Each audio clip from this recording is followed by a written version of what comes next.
Iran says we will pay for the strike on Qasem Soleimani. Meanwhile, the media is weeping many tears over the death of this terrorist. We'll also talk about the ways the Democrats are trying to constrain President Trump's power as commander-in-chief. That and more coming up on the Buck Sexton Show.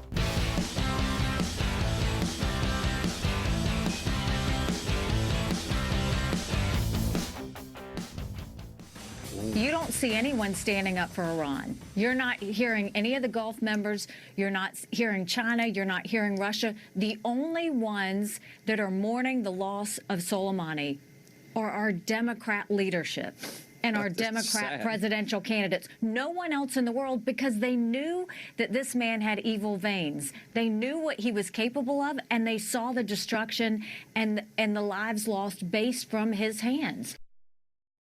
Nikki Haley is totally spot on here. Welcome to the Buck Sexton Show, everybody. I am somewhat aghast. I mean, I always expect it from these Democrats, so I can't say that it's a surprise. But just because you know it's coming from these leftist socialist loons, it doesn't mean that it's any less jarring when you have to see it. They're trying to find all these ways to do a couple of things here. I mean, and I want to walk you through the propaganda mill. And I want to show you the machinery of what it is that they're trying to accomplish with all this as much as I can today.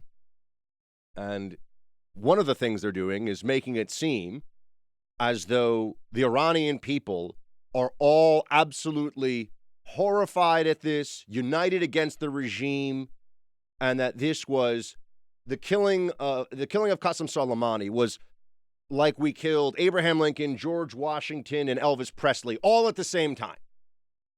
That's how much they love this guy. That's how much the Iranian people love Qasem Soleimani. Do any of them stop to think for a moment about what just happened in Iran in the last 6 weeks or so? The Iranian regime killed hundreds, perhaps a few thousand, murdered protesters in the streets. And for all the protesters murdered in the streets, who are overwhelmingly young people, who hate this corrupt, sclerotic regime, for all of those people, there are also those who are being extrajudicially, which is kind of, in Iran, I mean, it's all extra. It might as well be extrajudicial, everything, but who are being covertly taken from their families' homes in perhaps the middle of the night, tortured and maybe never seen again because they're opponents of the regime. That is happening in Iran. You see, because the media was so desperate to prop up the Obama administration's decision, disastrous decision on Iran, and because the media hates Trump so much, they are willing to elevate the Iranian regime far out of the axis of evil. Remember, we used to call it a member of that. Iraq, Iran, North Korea. Only two left in that axis, at least as they used to be constituted. And it's worth sitting here and asking the question, well, hold on a second. Hold on a minute.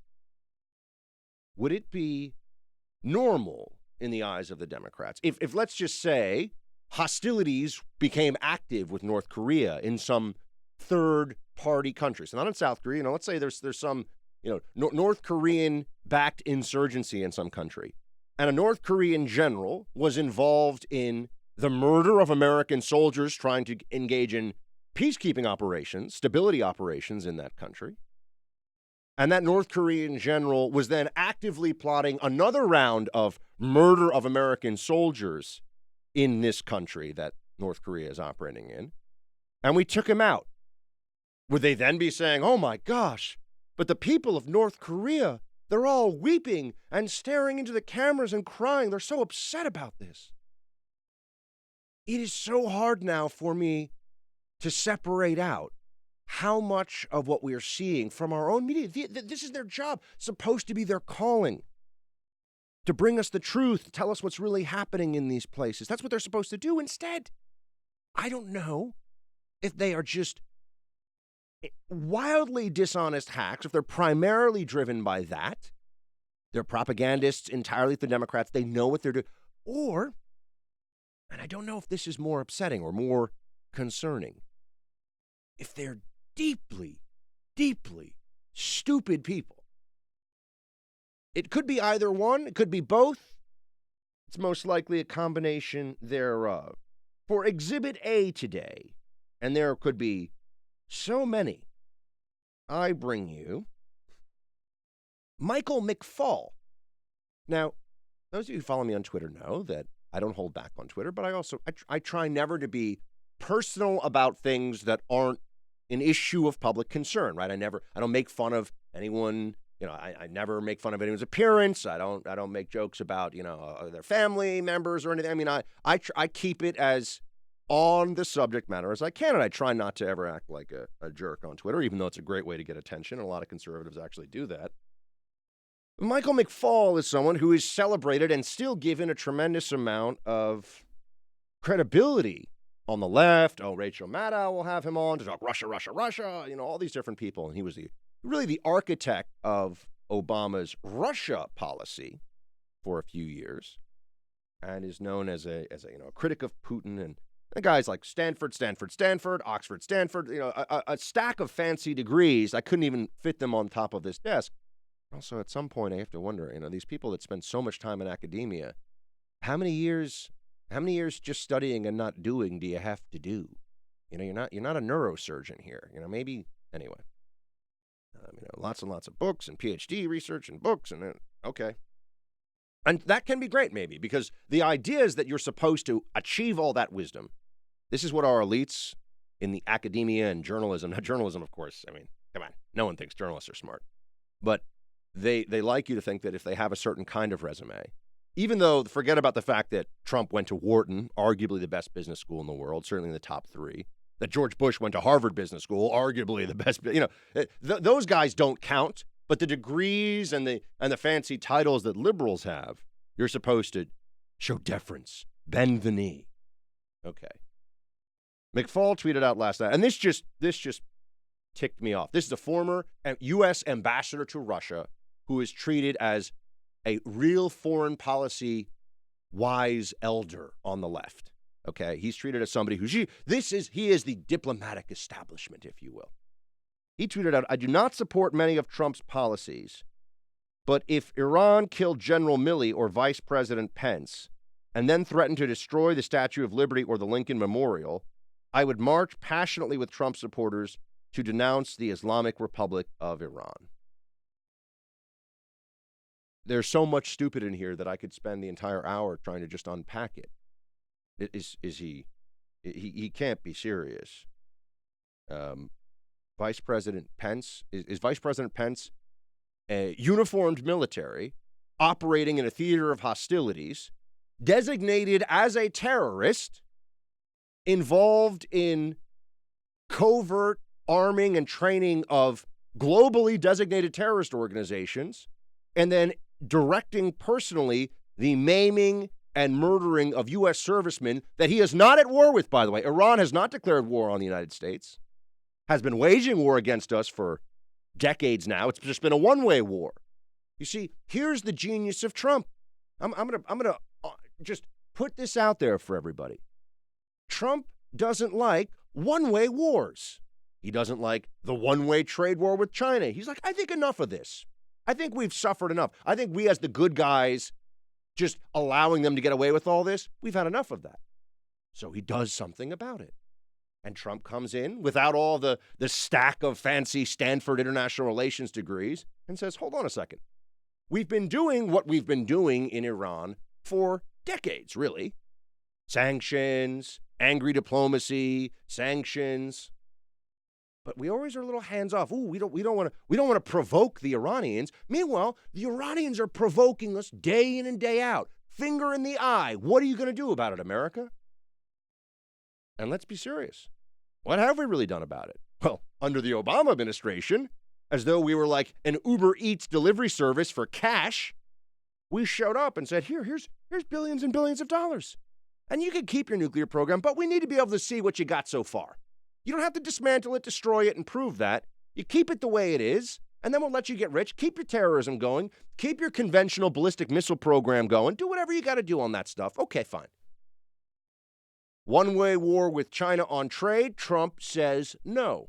One-way war with Iran throughout the Middle East, Trump says, I don't think so. But instead, we have people like, or on the other hand, we have people like Michael McFaul who are telling us that, he's effectively taking the Iranian side of this argument. This, my friends, this is crazy.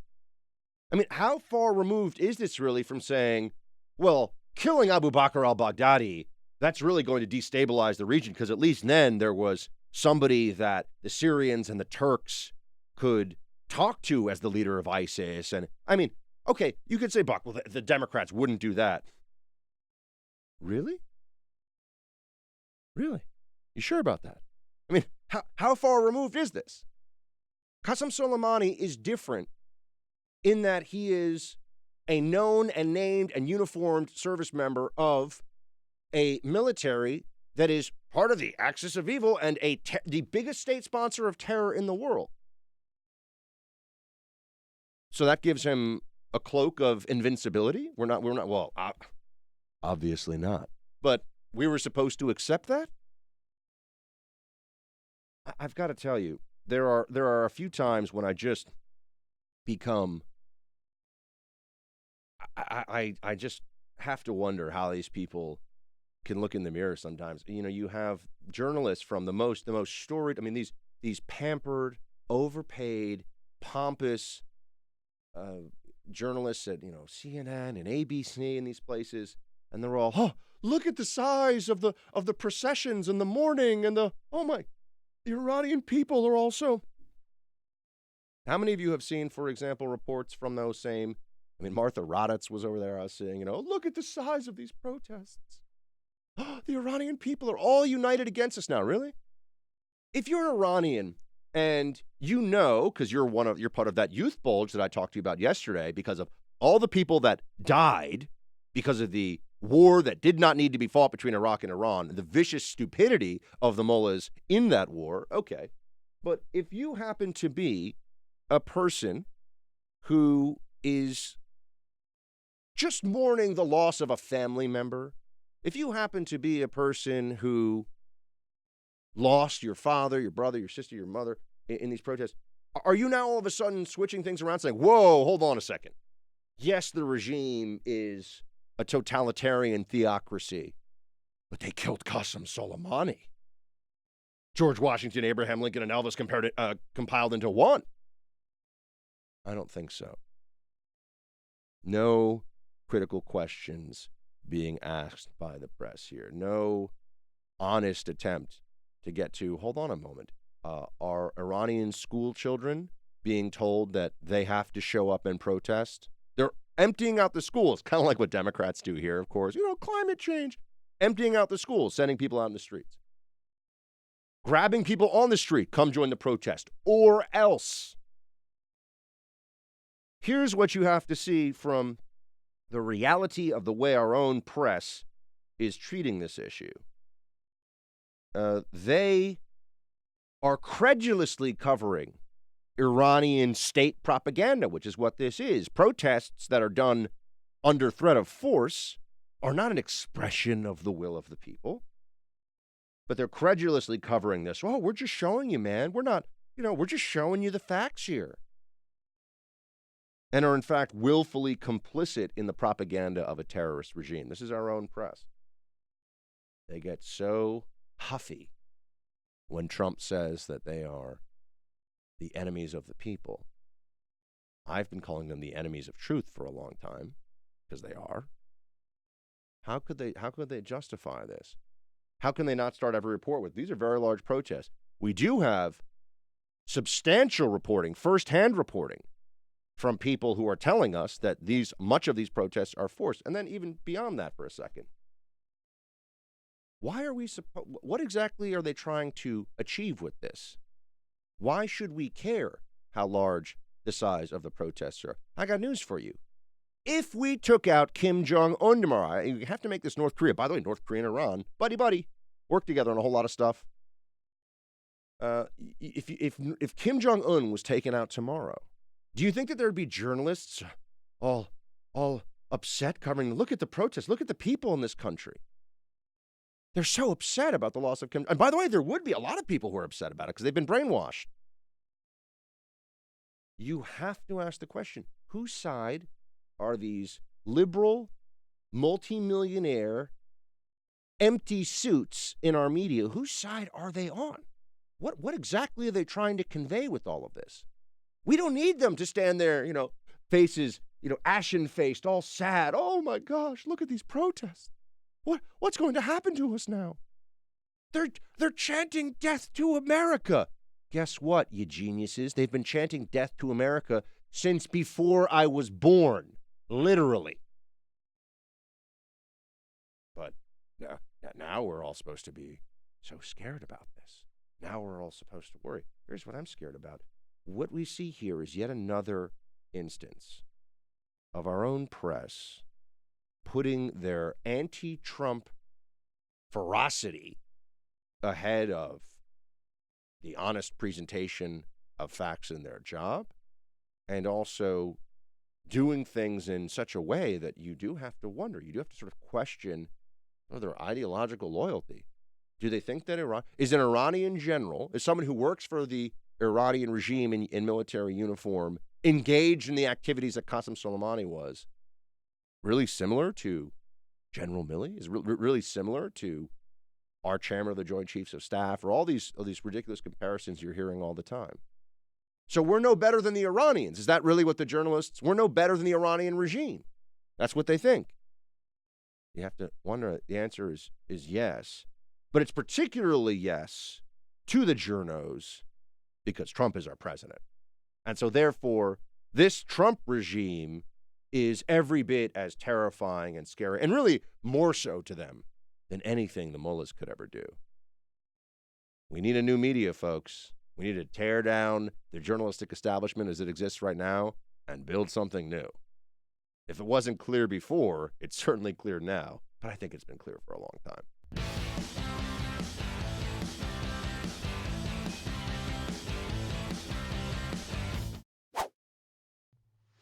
In just about every foreign policy area President Trump touches, we're worse off than we were before he started with it. Looking at the president's chaotic and rudderless foreign policy in hotspots around the globe, it's hard to conclude that any of the situations are better off than when the president took office 3 years ago.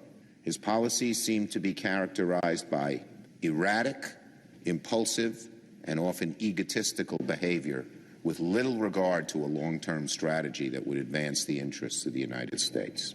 Is Chuck Schumer talking about the Obama administration there? Because he should be. Let's get into the specifics here of what Trump has done on the world stage so far.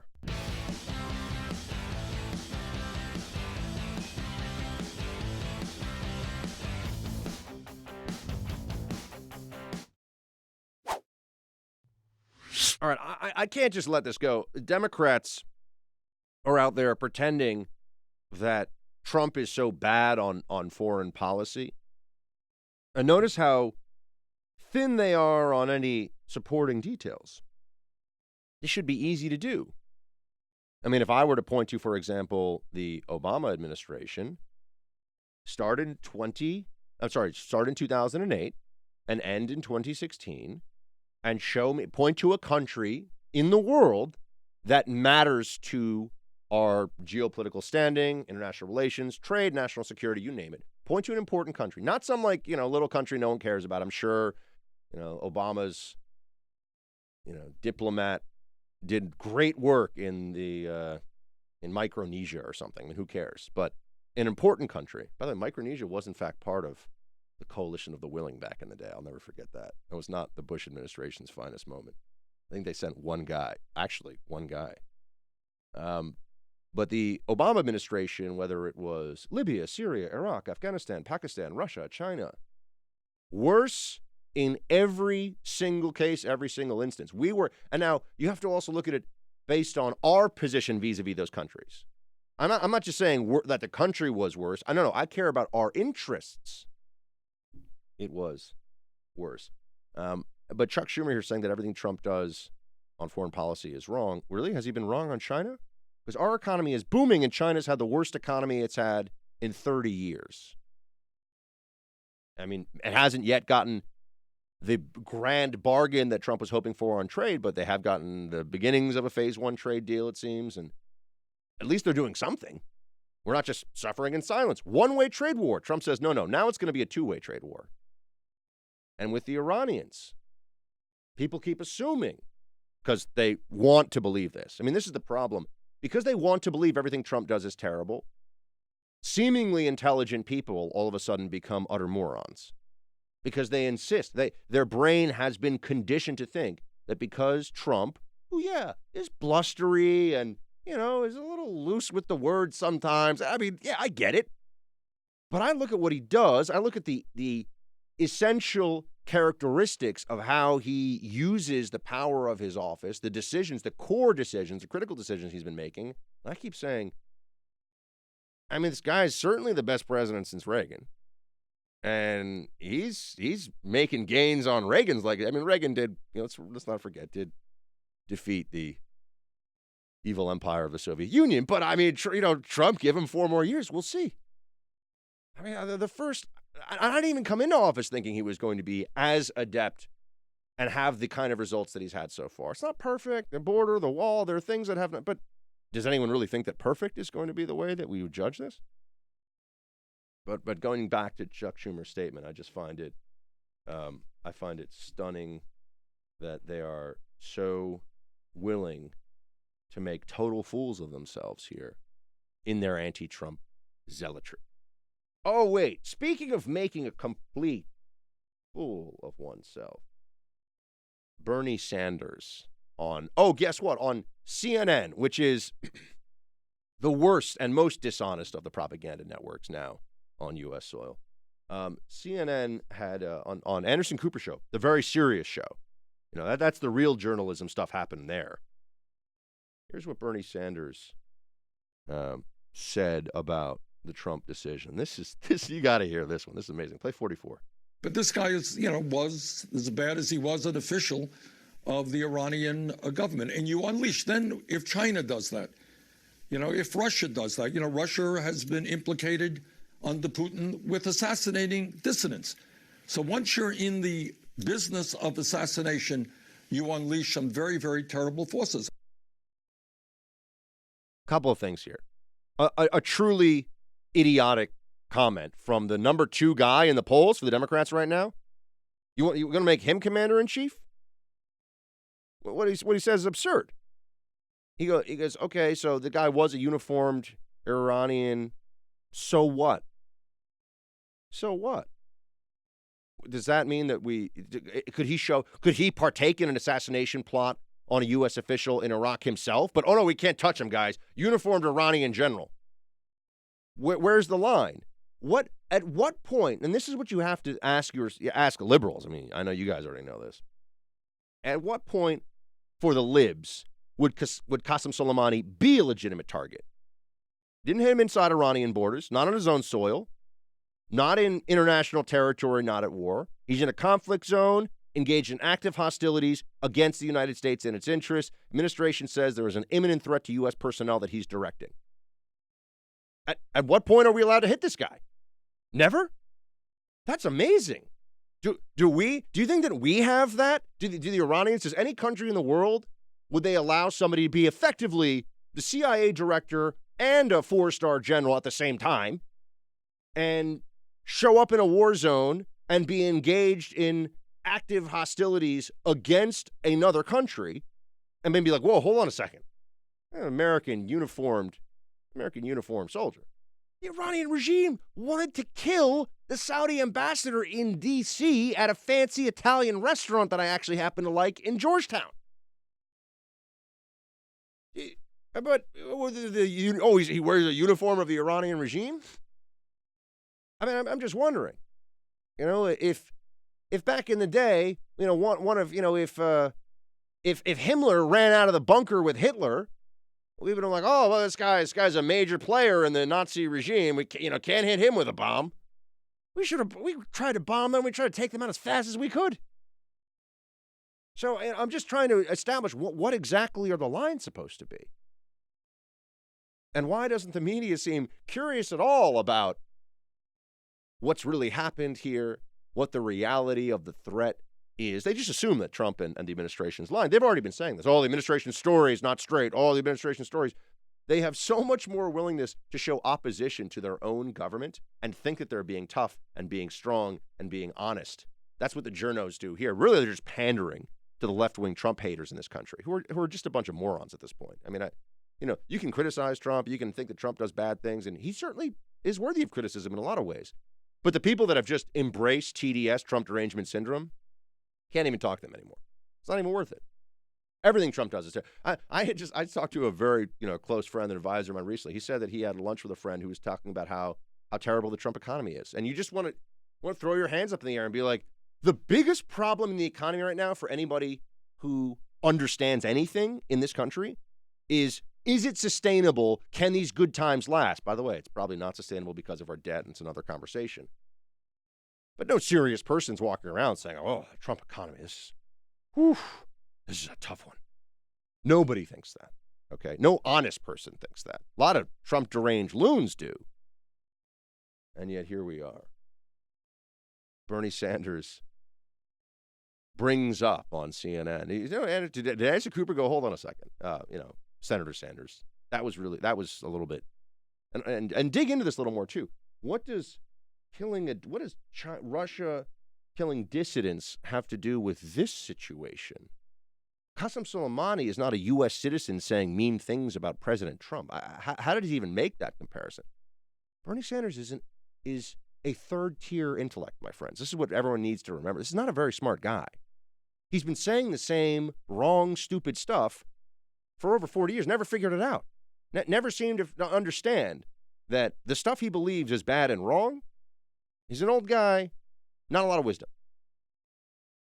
But do you think if China and Russia thought that they had imminent danger to their own military or perhaps their own diplomats, or who knows what the target set was, from a person who had orchestrated the killing of hundreds of their soldiers in a place where they weren't at war, you think the Chinese, the Russians would hesitate for a second to take that person out? The only way they might hesitate would be if it was a country that was considerably more powerful than them. And by the way, the only place where that would be the case would be us or each other, maybe China and Russia. They would do it in a second. You think they wouldn't take out an Iranian? You think that Xi Jinping's like, whoa, if they're going to kill a few hundred Chinese in a strike, but Qasem Soleimani wears a uniform, so we can't hit him. This is absurd. But this is what you're getting from the so-called smarts. This is what you're getting from the diplomats out there, from the Obama administration. Michael McFaul said that he blocked me because I said I didn't call him a name. What did I? This just to close the loop on this one, to use a DC phrase. I said to the guy, he said his thing about the dumb thing about how he doesn't support Trump, but he would march with him if the Iranians killed General Milley or Vice President Pence. I responded, the Obama administration pulled this guy out of the faculty lounge and made him the architect of Obama's failed Russia policy. That should be a reminder to all of us, no matter how many fancy degrees and government titles you have, it doesn't mean you know your ass from your elbow. I think that's totally fair. That's not name calling. Guy doesn't know that body part from the other body part. I mean, I don't know what to say. I don't care how long. I don't care how many books he's written, how many degrees he has. It's just not that smart. I don't know what else to say. It's not possible to believe this, to make this comparison and be somebody who you should be deeply impressed by. It's just not feasible. It doesn't work that way. And so here we are. But of course they don't believe. They don't believe what Trump has said. They don't believe it. I don't think that the commander-in-chief would even be honest with us about this one. And then they just continue to babble on about what they would do.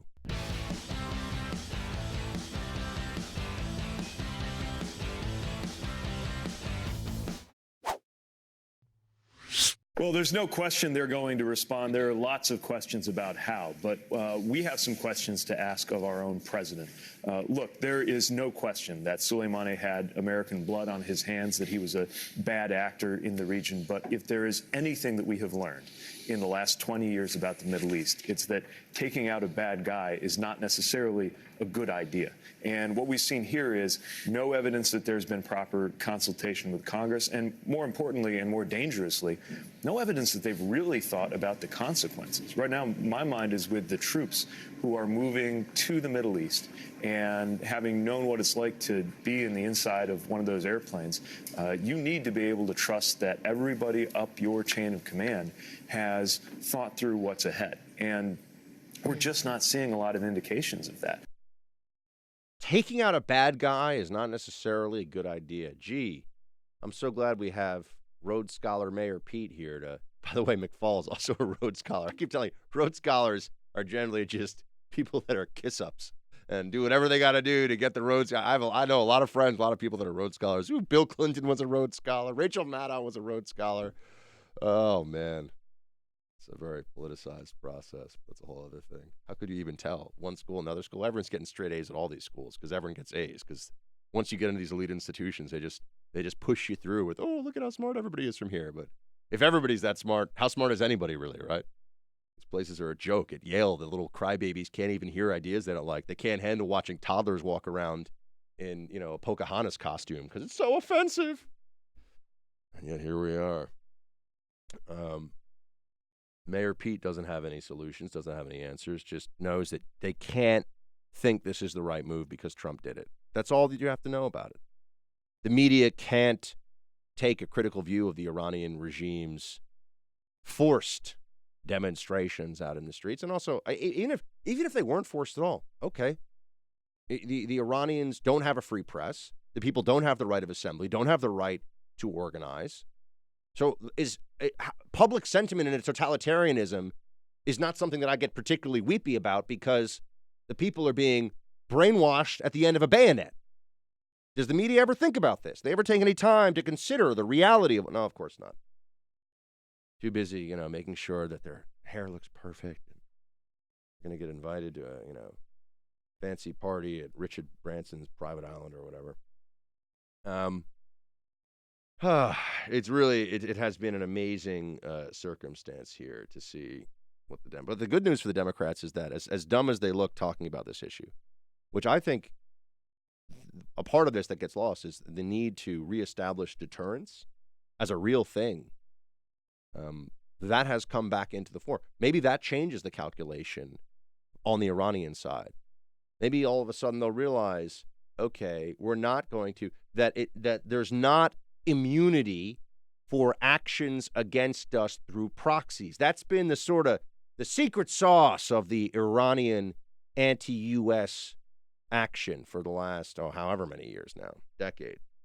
If an Iranian military officer isn't the one who pulls the trigger, if he just gives the terrorist that he has trained and funded and directed to go kill somebody the gun, we're not going to go, I don't want to can't mess with Iran. They're so scary.